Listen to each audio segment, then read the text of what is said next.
Look at this.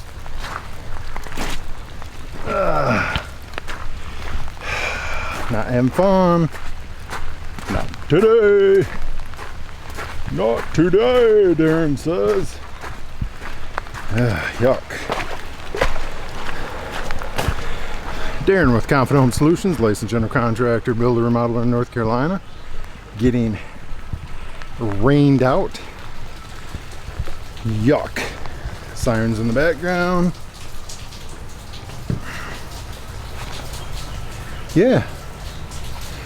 Well, just hauled the trim in, and we kept trying to put it off, but we didn't want to give up raining. So it's what we feel like right there, that pool. We got to get our miter saw out here, our clamps, and get the measurements and get cutting. Making some casing. Well, the casing's already been cut. We've already stained it. That's why it's all wrapped up like that. Stained it back at the shop. Get it installed. Alright, so the blade needs changed here. We run 10-inch saws. That's, you know, we had a 12-inch saw, a couple 12-inch saws at one time, but I didn't like how much blade deflection there was. It had nothing to do with the saw. That's common with a 12-inch blade. Now, if you're doing pine or MDF, you're golden. You're good. But if you start doing hardwoods, oak, mahogany, maples, cherry, those hardwoods, when you go back in to shave a 32nd or what have you, the blade will kick over. And it took me a while to figure out what was going on. Literally, this portion of the blade would bend over. So it's not that the saw was moving, it's the blade was bending. Makes sense. Get a smaller diameter, tighter. And 10 inch is all we need anyways for most everything.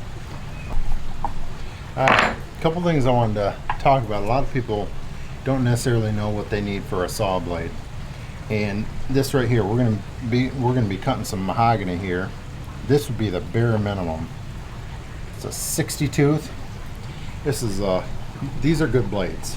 I've been pretty happy with the higher end DeWalt blades. All right, so he's gonna cut this.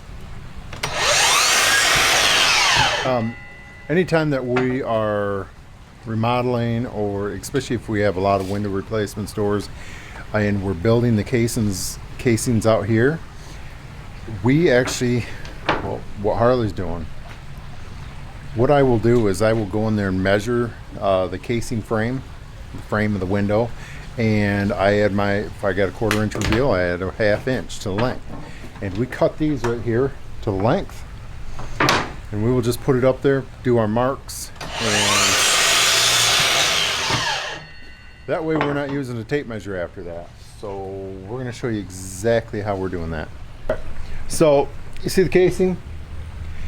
Our measurement from the inside of the jamb was 103 3/8.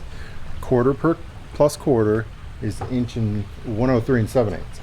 So we cut this board here, and I come down here. I actually made a line there. Why the tape is on there with this being stained, it's kind of difficult to see. So let's go ahead and cut this. We use those boards because we can get a more precise method of cutting without setting up a cut bench. Ready? Let's do it.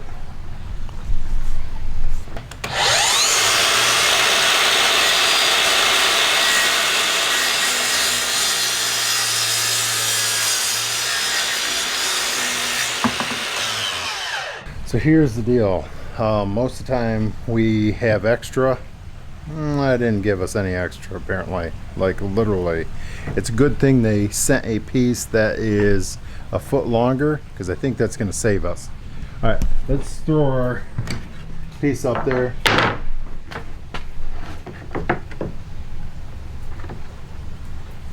right, see that? Is it? Are you right on? Yeah. Bam. And that's how we make repeatable cuts quick. All right, let's do it. All right, so we got the mahogany here. We laid it out. We got it put out here just that way we can see all the pieces, and that way we can pick through them and put the ones that lean a little bit darker with the other ones that lean darker, like lighter. That way when you're building a casing, you don't have that sharp contrast from one shade to the next shade of stain. So either way, we got our first one here about ready to be put together with our glue, and we'll hop to it. Let's do it.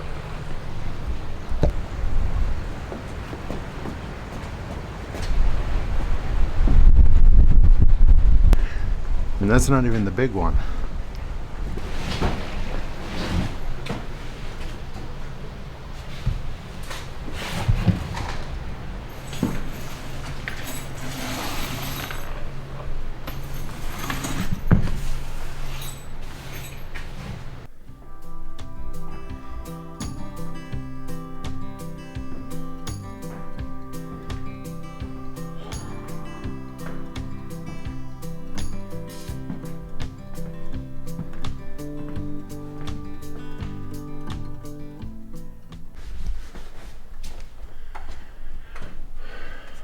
What are you doing?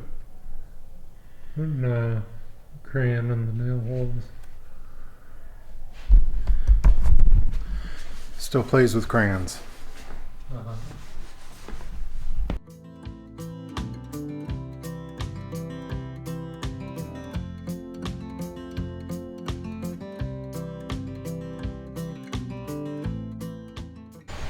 there she is. She's done. All right.